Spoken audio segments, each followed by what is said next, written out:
بسم الله الرحمن الرحيم الحمد لله رب العالمين والصلاة والسلام على سيد الأنبياء والمرسلين أما بعد فأعوذ بالله من الشيطان الرجيم بسم الله الرحمن الرحيم قال ابن إن القوم استضعفوني وكادوا يقتلونني فلا تشمت بي الأعداء ولا تجعلني مع القوم الظالمين صدق الله العظيم۔ اس آیت کے پڑھنے کا مقصد دراصل ایک حقیقت کی طرف اشارہ کرنا مقصود ہے، وہ یہ کہ جب کبھی بھی کوئی واقعہ ہمارے درمیان پیش آئے اور جس کے ساتھ پیش آیا ہے وہ صاحب ایمان ہے اور بظاہر کمزور بھی ہے، حقیقت حال کیا ہے وہ ہمارے سامنے اب تک نہیں آ سکا ہے، اگر کوئی اس پہ الزام لگا رہا تو اس کی کوئی تحقیق سامنے میں نہیں آئی ہے، ہم یہ دیکھ رہے ہیں کہ وہ کمزور ہے، مظلوم ہے، اور اس کے بعد پھر اس پہ کوئی چھیٹا کشی ہو، بلا تحقیق کی کوئی بات ہو، تو پھر اس وقت میں یہ سورہ اعراف کی آیت ہمیں یاد آنی چاہیے، جس میں حضرت موسیٰ علیہ السلام اور حضرت ہارون علیہ السلام کا واقعہ ہے، اور بڑے ہی عجیب انداز میں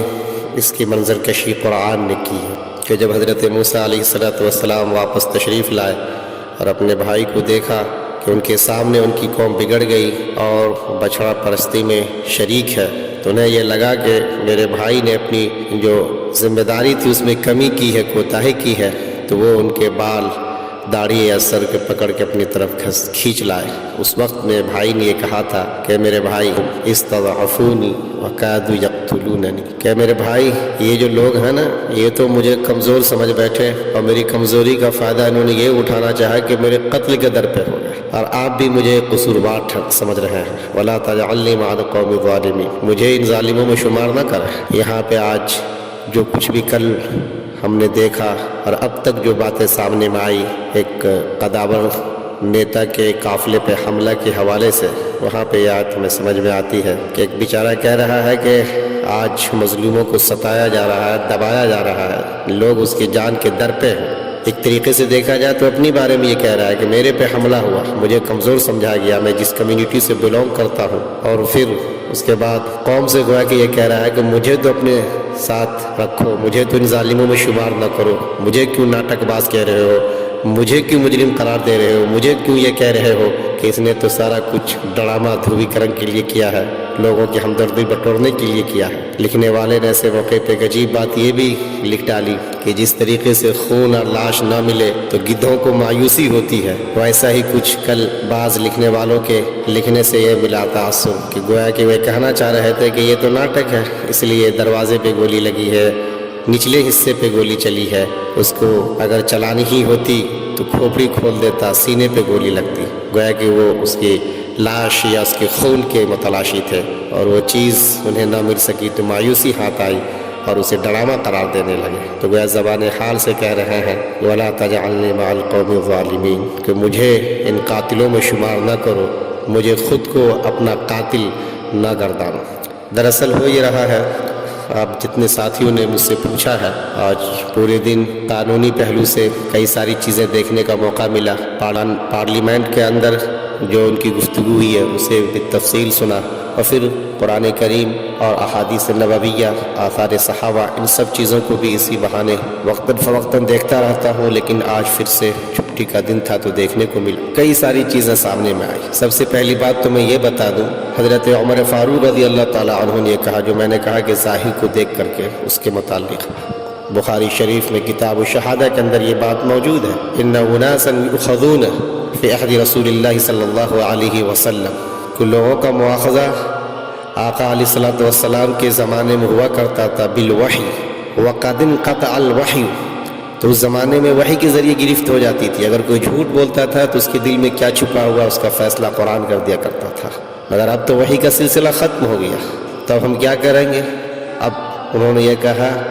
کہ وَإِنَّمَا نُؤَاخِذُكُمْ بِمَا ظَهَرَ لَنَا مِنْ أَعْمَالِكُمْ، اب تو ہم تمہارے ظاہری اعمال پہ فیصلہ کریں گے، کیونکہ وہی تو ہمارے پاس اب آنے سے رہی اور نہ ہمارے درمیان آقا صلی اللہ علیہ وسلم ہے، وہ سلسلہ تو ختم ہوا، اب جو بظاہر سامنے میں آئے گا ہم اسی کو دیکھ کے فیصلہ کریں گے۔ تو آج جو کچھ بھی ہوا، کل جو کچھ بھی ہم نے دیکھا، خبروں کے ذریعے جو باتیں سامنے میں چھن کر آئی، ان سب کے ظاہری حوالے سے تو کم از کم ہم اتنا اندازہ لگا ہی سکتے ہیں کہ کس پہ کیا کچھ ہوا۔ ملزم گرفتار ہوا، پکڑا گیا، اس کے حمایت میں بیان دینے والے آن ریکارڈ آ کر کے اس کو سمانت کرنے کی بات کرنے والے وہ سامنے میں آ چکے۔ بہت سے لوگ فخریہ طور پہ اس کو الگ نشر کر رہے ہیں، اور وہ بیچارہ کہہ رہا ہے کہ مجھ پہ گزشتہ مہینہ بھی حملہ ہوا، پھر میں ٹارگیٹ میں آیا ہوں، اور اس سے پہلے بھی کئی بار مجھے دھمکیاں ملی۔ وہ ساری چیزیں ہیں جسے ظاہری طور پہ دیکھ کر کے ہمیں کم از کم، بھلے ہمارا ان سے اختلاف سیاسی طور پہ فکری طور پہ ہو تو ہو، لیکن ایک انسانیت کے ناطے اور ایک مومن ہونے کے ناطے ہمارا کیا فرض بنتا ہے اسے ہمیں سامنے میں رکھنا تھا۔ آقا علیہ الصلوۃ والسلام نے فرمایا لا تظہر الشماتۃ بأخیک فیرحمہ اللہ ویبتلیک، کہ اپنے بھائی کی مصیبت پہ ہنسو مت، دشمنوں کو اس پہ ہنسنے کا موقع مت دو اپنے رویے سے، کہیں ایسا نہ ہو کہ اللہ کا رحم اس کے ساتھ ہو جائے اور تم آزمائش میں دوچار کر دیے جاؤ۔ آقا علیہ الصلوۃ والسلام کی یہ ہدایت تو اس وقت میں ہمیں سامنے میں رکھنی تھی۔ کم از کم جو ملک کا قانون ہے اس پہ تو ہم اعتبار کیے ہوتے، یہاں کا جو جوڈیشری سسٹم ہے اس پہ اعتبار کیے ہوتے۔ اگر کسی نے کچھ کیا ہے تو اللہ کرے وہ سب چیزیں سامنے میں آ جائے، لیکن اس سے پہلے تو ہم یہ ظاہر نہ کریں، اپنے سے فیصلہ تو نہ کریں یہ ڈرامہ ہے، یہ ناٹک ہے، یہ فلاں ہے، ایسا کیوں نہیں ہوا، ویسا کیوں نہیں ہوا۔ میرے بھائی، بچانے کی ہر ممکن کوشش تو کرنے والے کرتے رہے، گاڑی اس پہ چڑھانے کی کوشش کی گئی اور وہ نیچے گرا اور پکڑا گیا۔ اب کوئی یہ اینگل نکالے کہ ٹول ٹیکس پہ بھلا کوئی حملہ کرتا ہے، وہاں تو سی سی ٹی وی میں آنے کا خطرہ ہوتا ہے، تو ظاہر سی بات آنے کے خطرے کے ساتھ ساتھ اسے یہ بھی لگتا تھا کہ ٹارگیٹ یہیں پہ ہمیں صحیح طریقے سے رکا ہوا ملے گا، نشانہ لے پائیں گے، ورنہ چلتی گاڑی میں کیسے نشانہ لے سکیں گے۔ یہ بھی تو ہو سکتا ہے سامنے آنے والے کا مقصود۔ اور پھر اس کو جو گاڑی چڑھائی گئی اگر کوئی اپنی پلاننگ کے ساتھ ہوتا تو اس طرح تو نہیں کرتا، اس کو گرفتار تو کم از کم نہ کرواتا۔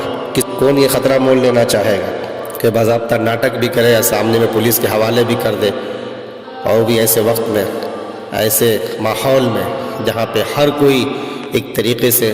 ناخونی نہیں دانت گڑائے بیٹھا ہوا ہے، ایک خاص لوگوں کے حوالے سے لے کر کے ہر طرف ماحول الگ الگ طریقے سے بنایا جا رہا ہے، وہاں پہ کوئی ایسا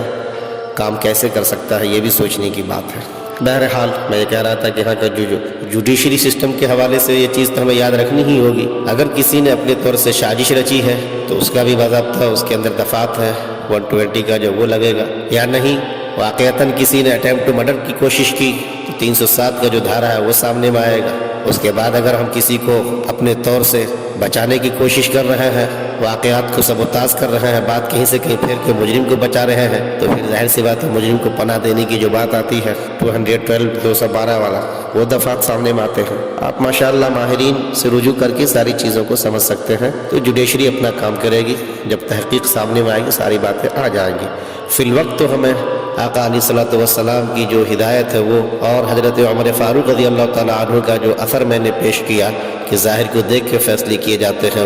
وہ سامنے میں رکھیں۔ اختلاف رکھیے فکری یا نظریاتی، اور نظریاتی اختلاف کے جو آداب ہیں وہ بھی سامنے میں رکھیے۔ ظاہر سی بات ہے ہمیں کسی سے فکری یا نظریاتی اختلاف ہے تو ہم ان کی فکر کا دلیل کی روشنی میں رد کریں گے، اور اس سے جو بہتر تجویز ہوگی وہ ان کے سامنے رکھیں گے، اپیل کریں گے، اور بڑی شائستگی کے ساتھ ہم ان سے اختلاف کا اظہار کریں گے۔ لیکن اگر ہم نے کسی کی مخالفت میں اس کی ذات تک سے چڑ گئے، اس کی وجود سے اگر ہم نفرت کرنے لگے اور ہماری یہ خواہش ہو جائے کہ اس کا وجود تک مٹ جائے، تو پھر یہ اختلاف نہیں، یہ سراسر مخالفت ہے جو ایک انسان کے انسانیت سے بالکل گری ہوئی چیز ہے۔ رہا بات اختلافات کی، تو یقینی بات ہے دوسرا پہلو یہ سامنے میں آ رہا ہے کہ ان کو اگر سیکیورٹی دی جا رہی تو لینے کو تیار کیوں نہیں ہے؟ کیا سیکیورٹی توکل کے خلاف ہے؟ بالکل نہیں، سیکیورٹی توکل کے خلاف نہیں ہے۔ آقا علیہ الصلوۃ والسلام نے بھی سیکیورٹی رکھی، سیرت سے اس کا ثبوت ملتا ہے۔ قرآن کریم کے اندر سورہ نساء کی جو آیت ہے، ایک ہی آیت کے اندر 3 بار ریپیٹ کر کے یہ بات کہی گئی، فَلْيَأْخُذُوا أَسْلِحَتَهُمْ کہا گیا ہے، وَلْيَأْخُذُوا حِذْرَهُمْ کہا گیا ہے، پھر اسی آیت کے اندر جو ہے دوبارہ یہ بات آئی ہے، پھر خُذُوا حِذْرَكُمْ کہا کر کے تیسری بار اس بات کو توجہ دلائی گئی ہے کہ آپ اپنے بچاؤ کا سامان رکھیں۔ ہاں یقینی بات ہے کہ اب جس پہ اعتبار ہوگا اس کو رکھیں، یہ بات ہے۔ اب کس کا انکار کیا جا رہا ہے، کس کو رکھنے کی بات آ رہی ہے، یہ صاحب معاملہ خود اپنا اس کا فیصلہ کریں گے۔ ہمیں اس پہ زیادہ پریشان ہونے کی ضرورت نہیں ہے، تاہم یہ توکل کے خلاف ہرگز نہیں۔ واللہ یعصمک من الناس جو آیت اتری، اس کا جو پس منظر ہے وہ دیکھ لیں۔ اس آیت سے پہلے آقا صلی اللہ علیہ وسلم خود اپنی حفاظتی گارڈ رکھا کرتے تھے، سیرت میں وہ باتیں بھی مل جائیں گی۔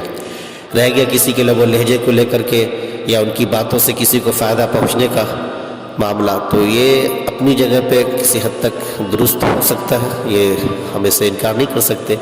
اس چیز میں ماہرین کو ساتھ رکھ کر کے کسی کو کام کرنا پڑے گا۔ ون مین آرمی کی بات یا ایکلا چلو والی بات یہ آج کے وقت میں آپ کے لیے کہیں سے بھی مناسب نہیں ہے، اور آپ اکیلا جو سسٹم ہے اس کے ساتھ نہیں چل پائیں گے۔ آپ کو مل جل کر کے ساتھ کام کرنے والے کو لینا ہوگا اور اس طریقے سے کام آگے بڑھانا ہوگا۔ اور تیسری بات جو یہاں پہ آئی ہے کہ ایک دوسرے کو عجیب عجیب القاب سے پکارنے لگتے ہیں، کوئی ان کی محبت پہ کسی کو انبھکت کہتا ہے، تو کوئی کسی کو جمن کہتا ہے، تو کوئی ڈرامہ باز اور ناٹک باز نوٹنکی کہہ کر کے بی ٹیم کہہ دیا کرتا ہے۔ یہ ساری چیزیں یا ایھا الذین آمنوا لا یسخر قوم من قوم عسیٰ یکون خیر منہم جو کہا گیا ہے، ولا تنابزوا بالالقاب جو کہا گیا ہے، یہ قرآن کی صاف صاف ہدایات ہے کہ کسی کو غلط القاب سے مت پکارو، کوئی کسی کا مذاق نہ اڑائے، کیا پتہ کون تم میں اس سے بہتر ہو جس کا مذاق اڑایا جا رہا ہے۔ یہ ساری ہدایات وہ ہیں جن کو ہمیں بہرحال سامنے میں رکھنے ہوں گے، اور ایک مومن کے ناطے سے جو باتیں سامنے میں قرآن کریم کے حوالے سے ہو، آثار صحابہ کے حوالے سے ہو، احادیث کے حوالے سے ہو، ان سب کو سامنے میں رکھنا چاہیے۔ جس ملک میں رہتے ہیں وہاں کا عدالتی نظام اور جو سسٹم ہے، وہاں کے جو دفعات ہیں، اس کو سامنے میں رکھنے ہوں گے، اس کے بعد ہم اپنی بات سامنے میں رکھیں، وہ زیادہ بہتر ہوگا۔ جزاک اللہ خیر، شکر جزیلا۔